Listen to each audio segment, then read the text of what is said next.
Imagine um lugar que permanece fechado há mais de 2000 anos, mesmo sabendo-se exatamente onde ele está. Não em algum deserto esquecido, mas no centro de uma gigantesca cidade dos mortos, que muitos consideram o maior complexo funerário do mundo. E ainda assim, até hoje ninguém abriu a tumba principal. Não porque os arqueólogos sejam cautelosos demais, não porque seja impossível entrar, mas, como se diz, porque existe medo daquilo que medições modernas já sugeriram estar lá embaixo. Se histórias assim te intrigam, continue comigo, porque o que vem a seguir parece lenda, mas a cada detalhe se torna mais inquietante. No centro dessa história está o túmulo do primeiro imperador da China, o governante que unificou seu império pela força e se via maior que qualquer rei antes dele. Quando uma equipe de pesquisadores utilizou equipamentos modernos para analisar o núcleo desse enorme complexo, os resultados não pareceram apenas incompletos, pareceram errados. Tão errados que, segundo relatos, especialistas experientes pediram para não prosseguir. Um dos pesquisadores, Albert Lin, é descrito como o homem cuja tecnologia revelou coisas que permaneceram ocultas por séculos. Fala-se de estruturas subterrâneas, câmaras isoladas, níveis perigosos de mercúrio e formas no solo que não correspondem à ideia comum de uma tumba imperial. Os níveis de mercúrio, dizem, já seriam suficientes para tornar qualquer intervenção extremamente perigosa. Mas o verdadeiro choque não veio apenas do veneno, e sim daquilo que parecia estar preservado ali, selado, intocado por mais de 2 milênios. De repente, antigos relatos deixaram de parecer exageros mitológicos e passaram a soar como avisos. Avisos não deixados para ladrões de tumbas, mas talvez para o próprio imperador. E é aqui que começa o núcleo mais sombrio dessa história. O túmulo não parece um lugar de descanso, mas parte de um plano que ultrapassa a morte. O início desse projeto não se parecia com a preparação de um funeral, mas sim com uma emergência de estado. Quando Yin Zheng se tornou rei de Qin em 246 a.C.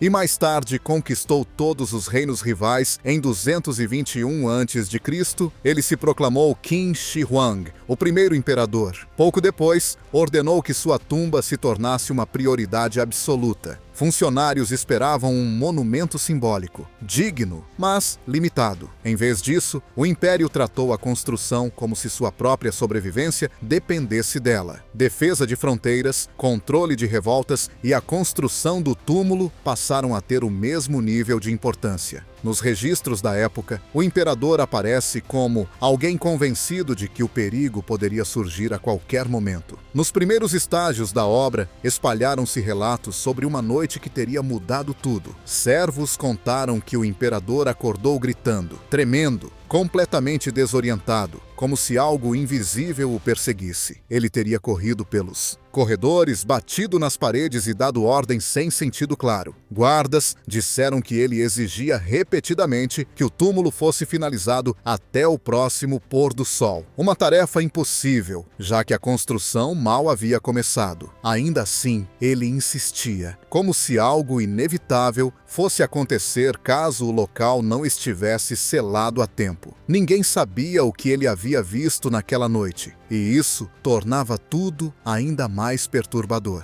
Afinal, aquele homem havia conquistado toda a China, vencido guerras e destruído inimigos. O que poderia assustá-lo a ponto de fazê-lo acreditar que nem a morte o protegeria? Servos descreveram seu rosto como o de alguém que havia visto algo na escuridão, algo que poderia segui-lo além da morte. O medo se espalhou pelo palácio. Construtores foram acordados no meio da noite e forçados a trabalhar, mesmo sabendo que a ordem era impossível. Depois disso, o imperador quase não dormiu por dias. Em vez disso, exigiu novos planos, muros mais espessos, sistemas de proteção mais complexos. O trabalho se intensificou, tornando-se cada vez mais brutal. Estima-se que cerca de 700 mil pessoas foram forçadas a trabalhar na construção. Regiões inteiras perderam sua força de trabalho. Muitos dos trabalhadores eram prisioneiros, soldados derrotados ou pessoas punidas por crimes menores. Mas também havia artesãos experientes e artistas, arrancados de suas casas sem esperança de retorno. As consequências foram devastadoras. Em várias regiões, a agricultura entrou em colapso, pois não havia mais quem cultivasse os campos. A fome se espalhou. Os trabalhadores viviam em condições perigosas, em túneis e escavações onde desmoronamentos podiam acontecer a qualquer momento. Muitos morreram ali, e seus corpos jamais foram recuperados. Desapareceram na terra, tornando-se parte de um projeto que crescia cada vez mais, tanto em escala quanto em mistério. Ao final, o complexo se estendia por uma área comparável a uma grande cidade moderna. E tão assustador quanto seu tamanho era a velocidade com que foi construído. Áreas que normalmente levariam anos ficaram prontas em um tempo surpreendentemente curto. Ao mesmo tempo, o medo do imperador só aumentava. Tentativas de assassinato intensificaram sua paranoia. Ele passou a interpretar sinais do céu como advertências. Quando um meteoro caiu e alguém gravou nele uma mensagem prevendo sua morte, ele teria ordenado a execução de um vilarejo inteiro, já que ninguém assumiu a autoria. Tudo isso aponta para um homem que não queria apenas construir uma tumba. Ele planejava algo maior, algo que lhe permitisse manter controle mesmo após a morte. Não um descanso pacífico, mas um sistema que continuaria funcionando mesmo sem ele vivo. E é exatamente aqui que a história se torna ainda mais sombria. Estudos modernos sugerem que o que foi construído ali não é apenas uma câmara funerária, mas possivelmente um sistema subterrâneo completo, fechado e independente, oculto do mundo, preservado e intacto ao longo do tempo. Essa ideia muda completamente o significado do projeto. Não se trata apenas de um lugar seguro para um governante morto. A hipótese é muito mais radical. Um reino oculto sob a terra, criado com a mesma organização e controle do mundo acima. Um lugar que não poderia ser invadido, corrompido ou destruído. Foi com essa lógica que teria surgido a próxima fase da construção, uma capital subterrânea. A região próxima, a atual Xi'an, não esconderia apenas um túmulo, mas um sistema extenso de câmaras, corredores e salões que em sua estrutura lembra uma cidade real. Métodos modernos de medição, como radar de penetração no solo, análises de campo magnético e outras técnicas não invasivas, teriam revelado um desenho muito mais complexo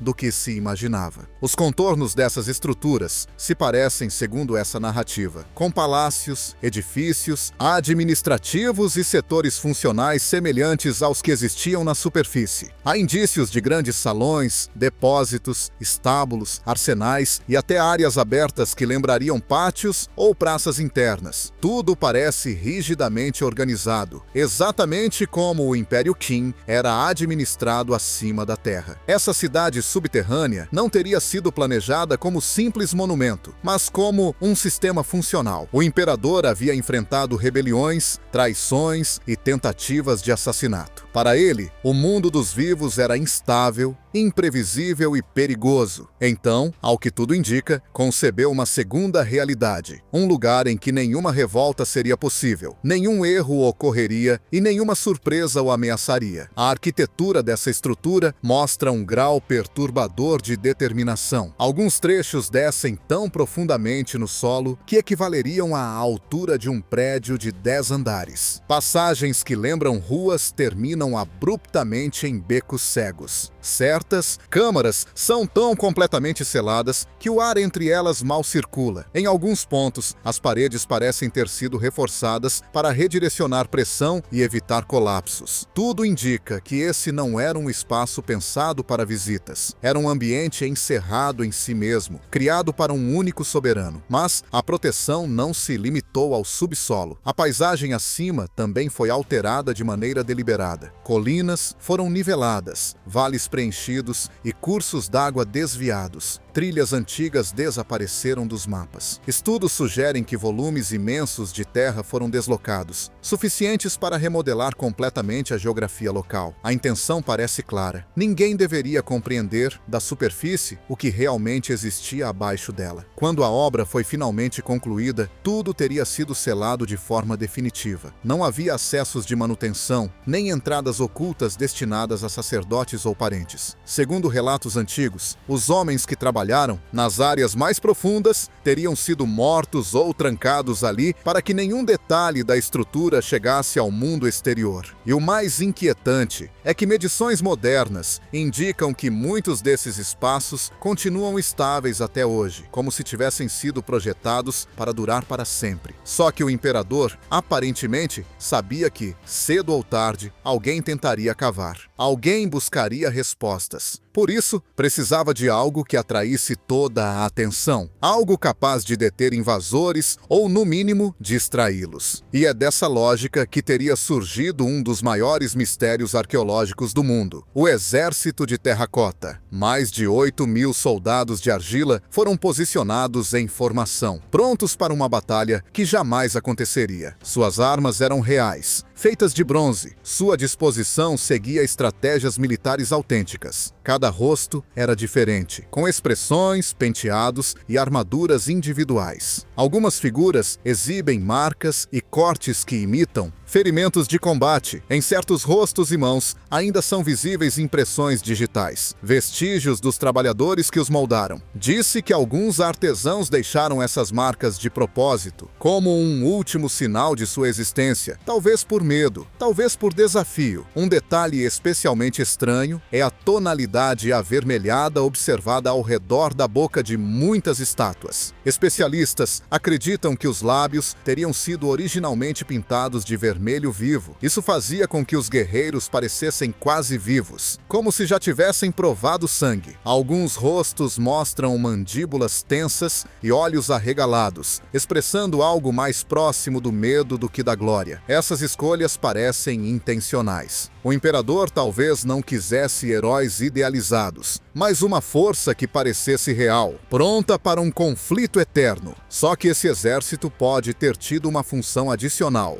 Ele era visível, impressionante, magnético. Qualquer invasor que penetrasse no complexo chegaria primeiro ali. Talvez esse fosse exatamente o objetivo. Quando o imperador morreu, em 210 a.C., o império começou a vacilar. Sua morte foi inicialmente mantida em segredo, mas rumores se espalharam mais rápido do que qualquer tentativa de controle. Rebeliões surgiram em várias regiões. Um dos líderes mais conhecidos foi Shang Yu, comandante militar, que odiava profundamente a dinastia Qin. Seus exércitos avançaram destruindo símbolos do poder imperial, executando oficiais, queimando estoques e eliminando registros. Quando chegaram ao complexo funerário, sua fúria se voltou contra o exército de terracota. Saquearam armas de bronze, quebraram estátuas e incendiaram as estruturas de madeira que cobriam as fossas. Até hoje, escavações revelam evidências dessa destruição. Algumas áreas foram submetidas a calor tão intenso que as figuras se despedaçaram. Foi um ato de violência crua, impulsionado pelo ódio contra o soberano morto. E então aconteceu algo estranho. A destruição parou. Os invasores não seguiram adiante. Não há sinais claros de que tenham tentado penetrar no Monte Central. Fontes posteriores contam que pessoas se sentiam mal ao se aproximar do coração da área funerária. Falavam de visão turva, falta de ar, mal-estar repentino. Muitos passaram a acreditar que o local estava amaldiçoado. Assim, o núcleo do complexo permaneceu intocado. O exército de terracota absorveu a atenção, o saque e a raiva. O verdadeiro centro do mistério permaneceu escondido. Durante séculos, os soldados de barro foram vistos como o elemento mais impressionante daquele sítio. Eram concretos, visíveis, compreensíveis. Mas o que se encontrava além deles continuou submerso na escuridão. Só com a tecnologia moderna foi possível observar mais profundamente, sem romper a terra. E foi justamente nesse ponto, abaixo das estruturas já conhecidas, desconhecidas, que começou a surgir uma imagem muito mais inquietante. Quando as medições mais recentes alcançaram a região mais interna do complexo, apareceu algo que não correspondia às descrições tradicionais. No centro da estrutura principal, identificou-se o contorno de uma nova câmara. Uma câmara dentro de outra. Um espaço oculto no interior de uma sala já conhecida, perfeitamente retangular e posicionado com precisão quase obsessiva. A sala externa aparecia em textos antigos, mas essa câmara interna nunca havia sido mencionada. Sua composição também parecia incomum. Os dados sugeriam camadas sucessivas. Primeiro terra fortemente compactada, depois uma massa densa de argila e, por fim, um material que bloqueava sinais e dificultava qualquer leitura. Parecia uma barreira deliberada, como se alguém tivesse tentado garantir que o conteúdo jamais fosse descoberto. Os pesquisadores teriam revisado os resultados mais de uma vez. Ainda assim, a forma persistia. Outro aspecto chamou a atenção: o tamanho. A câmara parecia pequena demais para o padrão esperado de uma tumba imperial. Seu espaço interno parecia mais adequado a um único pedestal ou a algum objeto isolado no centro. Análises atmosféricas da região acima indicaram níveis extremamente baixos de oxigênio, como em um ambiente totalmente vedado. Ao mesmo tempo, foram detectadas concentrações elevadas de mercúrio, conhecido por retardar a decomposição de matéria orgânica. Tudo sugeria um espaço pensado para impedir o desgaste do tempo. Dentro dessa câmara, os dados captados pelas medições sugeriam algo ainda mais perturbador. A forma detectada não lembrava um caixão tradicional. Parecia mais uma espécie de suporte, uma estrutura que manteria algo suspenso ou elevado em relação ao chão. E no centro dessa estrutura havia um ponto denso, pequeno, com dimensões incomuns. As estimativas indicavam algo com aproximadamente 30 a 40 centímetros de comprimento, um tamanho que não correspondia a nenhum objeto funerário típico. Esse detalhe mudou completamente a interpretação de tudo. Não era apenas a forma que causava inquietação, mas o esforço gigantesco feito para proteger algo tão pequeno. Cada camada de isolamento, cada barreira, cada medida de vedação parecia convergir para aquele ponto central. Era como se todo o complexo existisse por causa dele. Textos antigos da época, que mencionam, de forma enigmática, um primeiro filho, que deveria continuar existindo no Palácio Eterno. Durante muito tempo, essas expressões foram tratadas como simbólicas. Mas, quando colocadas ao lado dessas medições, passam a ter outro peso. Há também relatos de uma concubina que teria engravidado nos últimos anos de vida do imperador. Algumas fontes afirmam que astrólogos advertiram contra o nascimento sob determinadas configurações celestes, alegando que traria consequências perigosas. Outros registros mencionam proibições de nascimentos dentro do palácio em certos períodos, associadas a fenômenos como eclipses ou mudanças bruscas no clima. O imperador interpretava esses sinais como ameaças à estabilidade. Um documento médico daquela época descreve ainda uma criança considerada frágil, mas que deveria ser preservada para uma função futura. O uso repetido da palavra preservar, em vez de enterrar, chama a atenção. Depois disso, os registros simplesmente cessam. Não há relatos claros sobre o destino dessa criança, mas a estrutura da câmara descoberta sugere uma possibilidade inquietante, a de que esse ser não foi sepultado, mas mantido, conservado deliberadamente. Todo o ambiente parece projetado para impedir a decomposição, sem oxigênio, com mínima atividade biológica, com substâncias capazes de retardar o tempo sobre a matéria, como se alguém tivesse tentado interromper o próprio processo natural da morte. Mas por quê? Por que um governante faria algo assim? Uma das interpretações mais discutidas é que o imperador não acreditava apenas em uma vida após a morte. Ele acreditava em continuidade, em uma extensão de sua própria existência. Dentro dessa lógica, a morte não seria um fim, mas uma transição que exigia preparação. E caso algo desse errado, talvez fosse necessário um substituto, um corpo preparado, preservado, isolado do mundo até o momento certo. Hoje essa ideia soa extrema, quase inacreditável, mas ela se encaixa em outros aspectos conhecidos sobre o imperador. Ele buscava a imortalidade de forma obsessiva, enviou expedições em busca de elixires, confiava em alquimistas, interpretava sinais celestes como instruções diretas. Dentro desse contexto, a ideia de preservar um corpo deixa de parecer absurda, passa a ser uma consequência lógica levada ao extremo. Quando os pesquisadores se depararam com essas interpretações, muitos reagiram com cautela. Tornar essas hipóteses públicas significaria reescrever não apenas a imagem do imperador, mas também levantar questões éticas profundas, questões sobre poder, sobre controle e sobre os limites que um ser humano pode ultrapassar em busca de domínio absoluto. Mas as descobertas não pararam por aí. Novas medições revelaram, sob uma área antes considerada insignificante, a presença de um segundo sarcófago. Diferente do que se esperaria para um imperador, ele era menor e estava posicionado de forma incomum. Não ficava no centro, nem alinhado com o restante da estrutura. Estava ligeiramente deslocado, quase escondido. A construção desse sarcófago também parecia diferente. Seu formato indicava um sistema de fechamento projetado para permanecer selado indefinidamente. Quando os pesquisadores analisaram a densidade interna, surgiu a silhueta de um corpo humano. E, surpreendentemente, esse corpo parecia não ter se decomposto completamente. Isso, por si só, já seria extraordinário. Mas a comparação com descrições históricas do imperador trouxe inconsistências. A altura, as proporções, até a forma do crânio não coincidiam. Aquela não parecia ser a figura de Qin Shi Huang, era outra pessoa. Registros antigos falam de um sombra vestida como o imperador, uma expressão que durante séculos foi interpretada como metáfora. Há também menções a um homem cuja aparência teria sido alterada. Um relato menciona um médico executado por modificar o corpo de alguém. Durante muito tempo, essas histórias foram vistas como exageros ou lendas, mas, à luz dessas possíveis descobertas, ganham um novo significado. Surge, então, uma hipótese perturbadora, a de que um duplo teria sido criado, alguém moldado para se parecer com o imperador, alguém que ocuparia seu lugar na tumba. Se isso for verdade, a pergunta inevitável surge: onde está o verdadeiro imperador? Quando os pesquisadores voltaram sua atenção para a grande câmara central, aquela que sempre foi considerada seu local de descanso final, os resultados foram inesperados. Não havia sinais claros de restos humanos, nenhuma evidência típica de decomposição orgânica. E isso apesar de todos os dados indicarem que a câmara nunca foi aberta desde sua vedação. Essa ausência muda completamente o significado de todo o complexo. Se o imperador não está onde deveria estar, então onde ele está? Algumas interpretações sugerem que todo o sistema pode ter sido projetado como uma ilusão, uma estrutura monumental que não apenas protege, mas engana. Nesse cenário, o exército de terracota não seria apenas um espetáculo impressionante, mas uma distração cuidadosamente planejada, algo para capturar a atenção enquanto o verdadeiro segredo permanece escondido. Outras teorias vão ainda mais longe. Consideram a possibilidade de que o imperador tenha morrido durante tentativas de alcançar a imortalidade e que sua morte tenha sido ocultada. Nesse caso, o túmulo não seria apenas um monumento, mas também um instrumento para esconder uma verdade que poderia ter abalado todo o império. Os pesquisadores que analisaram esses dados raramente falam abertamente sobre essas interpretações. Alguns evitam comentar completamente. Um deles teria dito que trabalhar naquele local levanta questões que vão muito além da arqueologia. Questões sobre até onde alguém pode ir quando busca controle absoluto. E mesmo assim, isso pode ser apenas uma parte da história, porque a própria estrutura do local parece não apenas esconder, mas também se proteger, não com guardas ou armadilhas visíveis, mas com a própria natureza do solo e dos materiais utilizados. As análises mostram que diferentes camadas de terra reagem de forma sensível a mudanças. Uma escavação mal posicionada poderia alterar a pressão subterrânea e provocar colapsos em cadeia. Algumas áreas apresentam características de solo instável, como se fossem pisos falsos. Uma pessoa poderia pisar ali e, de repente, cair em cavidades profundas. Textos antigos já alertavam sobre caminhos destinados apenas aos mortos. Durante muito tempo, isso foi interpretado como simbólico. Hoje, parece mais literal. Além disso, há bolsões de ar com níveis extremamente baixos de oxigênio. Se abertos, poderiam causar dificuldades respiratórias imediatas. E há o mercúrio, presente em concentrações muito acima do normal, que pode representar um risco sério, especialmente em ambientes fechados. Tudo isso sugere que o local não foi apenas escondido, mas projetado para resistir a qualquer tentativa de intrusão. Um sistema que não precisa de manutenção porque reage automaticamente a interferências. Algumas medições indicam ainda que certas áreas podem estar completamente seladas a ponto de manter pressão interna acumulada ao longo de séculos. Uma abertura repentina poderia liberar essa pressão de forma violenta, causando danos estruturais ou colocando vidas em risco. A distribuição do mercúrio também é intrigante. Antigos relatos descrevem rios e mares desse metal fluindo dentro do túmulo,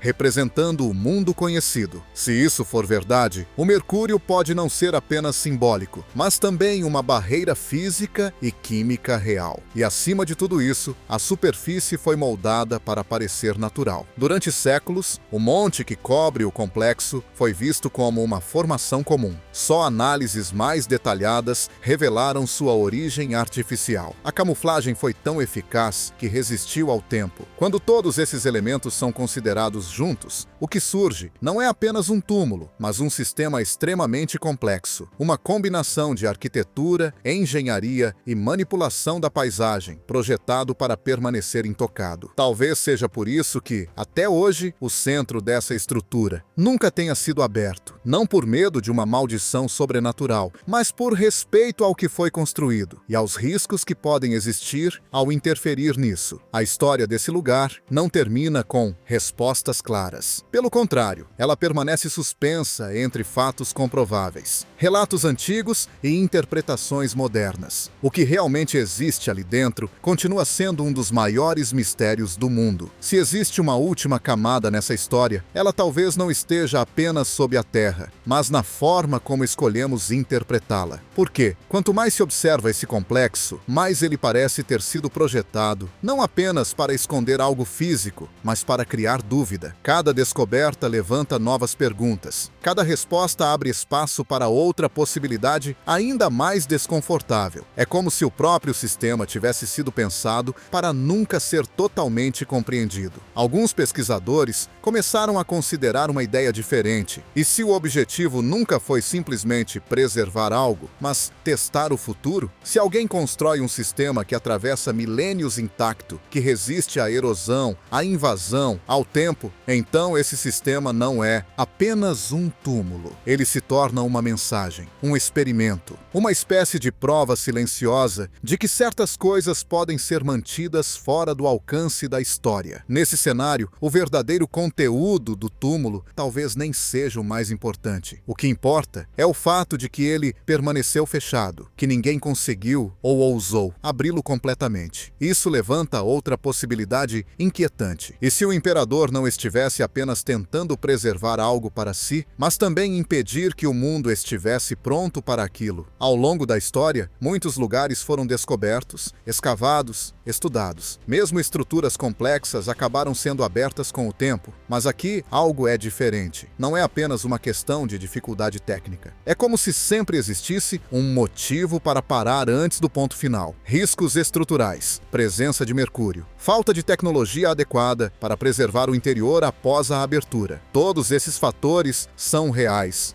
e suficientes para justificar cautela, mas, ao mesmo tempo, criam um padrão curioso. Sempre há uma razão plausível para não avançar. E com o passar do tempo, esse ainda não começa a parecer permanente. Há quem veja nisso apenas prudência científica. Afinal, abrir o túmulo poderia destruir informações valiosas. O contato com o ar poderia degradar materiais que permaneceram intactos por milênios. Intervir cedo demais poderia significar perder para sempre aquilo que se tenta descobrir. Mas outros enxergam algo mais. A ideia de que, talvez, esse seja um dos raros casos em que a melhor decisão é não olhar. Porque, se todas as interpretações mais sombrias estiverem erradas, o máximo que se perde é uma descoberta adiada. Mas, se alguma delas estiver certa, mesmo que parcialmente, então abrir esse sistema poderia revelar algo que nunca foi pensado para ser encontrado. Algo que não foi enterrado para ser lembrado, mas para ser esquecido. Existe também um aspecto humano nisso tudo. O imperador Qin Shi Huang foi um homem que buscava controle absoluto. Ele padronizou escrita, medidas, leis, construiu estradas, fortalezas, unificou territórios. Tudo em sua vida apontava para uma obsessão com ordem e permanência. Seria estranho imaginar que, diante da morte, ele simplesmente aceitasse o desconhecido? Ou faz mais sentido pensar que ele tentou levar esse controle além do limite natural, criando algo que continuaria funcionando mesmo depois de sua ausência? Se for esse o caso, então o túmulo não é apenas um local físico, é a extensão de uma vontade, um sistema criado para continuar obedecendo a alguém que já não está mais ali, ou que talvez nunca tenha realmente partido da forma que imaginamos. E isso nos leva a uma última reflexão. Talvez a pergunta mais importante não seja o que está dentro do túmulo,